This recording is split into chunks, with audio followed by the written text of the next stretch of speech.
வணக்கம் மக்களே, welcome to the ஃபென்சர் show. இன்னைக்கு நம்ம பார்க்க போறது டில்லு ஸ்கொயர் அப்படின்ற தெலுங்கு மூவியோட ரிவ்யூ. இந்த படம் பாத்தீங்கன்னா இந்த வீக்கெண்ட் தியேட்டர்ஸ்ல அவைலபிளா இருக்கு. 2022ல ரிலீஸ் ஆன டிஜே டில்லு அப்படின்ற படத்தோட சீக்வல் தான் இந்த படம். டிஜே டில்லுவை பொறுத்த வரைக்கும் ஒரு நல்ல வரவேற்பை பெற்ற ஒரு படம். ஒரு மாதிரியான ஃபன் ஃபில்டு ரொமான்டிக் த்ரில்லரா கொடுத்திருப்பாங்க. இந்த படமும் அதே மாதிரியான ஒரு டெம்ப்ளேட்ல எடுக்கப்பட்ட ஒரு படம் தான். இந்த படத்துல ஆக்சுவலா சித்துவோட சேர்ந்து அனுபமா இணைஞ்சிருப்பாங்க. இந்த படத்தோட கதை அப்படின்னு பாத்தீங்கன்னா, சித்து இந்த பாட்டுல வந்து ஒரு ஈவென்ட் மேனேஜ்மெண்ட் பிசினஸ் பண்ணிட்டு இருப்பாரு. அவரோட வாழ்க்கையில சீரியஸான ரிலேஷன்ஷிப் அப்படின்றதே அவர் எடுத்துக்காம ஒரு மாதிரி ஜாலியா சுத்திட்டு இருப்பாரு. அதுக்கு காரணம் பார்ட் 1ல ராதிகானால இவருக்கு நடந்த சம்பவங்கள் அப்படின்னே சொல்லலாம். ஸோ இந்த பார்ட்ல ஒரு பார்ட்டியில வச்சு அனுபமாவை சந்திக்கிறாரு. இன்ஃபேக்ட் ஒரு ஒன் நைட் ஸ்டாண்ட்லயுமே ஈடுபடுறாரு.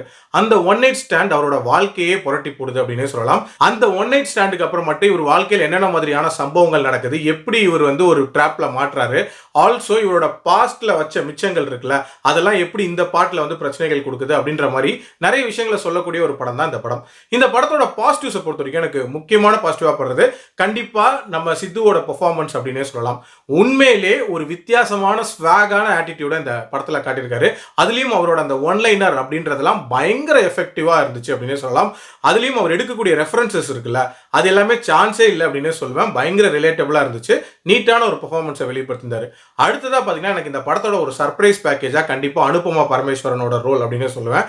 ஒரு மாதிரி சாதாரணமா ஸ்டார்ட் ஆகக்கூடிய ஒரு ரோல் ஒரு பவர்ஃபுல்லான ரோலா மாறுற மாதிரி காட்டியிருப்பாங்க. அது என்னங்கிறத நான் இப்ப ரிவீல் பண்ணல, பட் ரொம்ப நீட்டான ஒரு ரோலா இருந்துச்சு. அதே மாதிரி இந்த படத்தோட கனெக்டிங் பாயிண்ட்ஸ் அப்படின்றதுமே ரொம்ப நீட்டா அமைச்சிருந்தாங்க.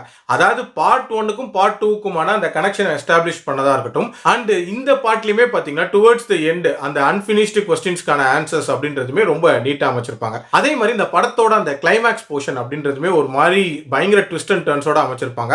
இன்ஃபேக்ட் அந்த ட்விஸ்ட் அப்படின்றது கொஞ்சம் அன்பிரடிக்டபிளா தான் இருந்துச்சு.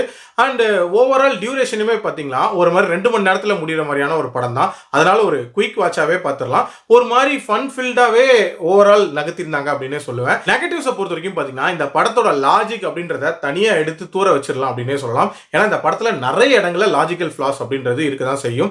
அதாவது எதுக்காக அந்த லவ் வருது, எதுக்காக சில கேரக்டர்ஸ் உள்ள வருது அப்படின்ற எதுக்குமே ஒரு ப்ராப்பரான லாஜிக் அப்படின்றது இருக்காது. அது மட்டும் இல்லாம சாங் வைக்கணும் அப்படின்றதுக்காகவே சில சீக்வன்சஸ் தேவையில்லாம உள்ள புகுத்தி அந்த சாங்ஸை பிளேஸ் பண்ணிருப்பாங்க. அது எல்லாம் கண்டிப்பா தவிர்த்திருக்கலாம். ஆல்சோ அந்த ஃபர்ஸ்ட் பார்ட்டோட சில விஷயங்களை அப்படியே ரிப்பீட்டிவா செகண்ட் பார்ட்லயுமே கொண்டு வந்திருப்பாங்க. ஸோ அது எல்லாமே இன்னும் கொஞ்சம் புதுமையாக ஏதாவது பண்ணியிருந்திருக்கலாம் அப்படின்னு தோணுச்சு.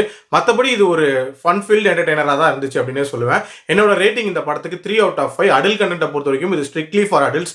இது எதுக்கு யூ/ஏ கொடுத்தாங்கன்னு தெரியல. இது ஒரு ப்ராப்பர் ஏ மூவி தான். ஸோ மீண்டும் அடுத்த விமர்சனத்தில் சந்திக்கிறேன். நன்றி, வணக்கம்.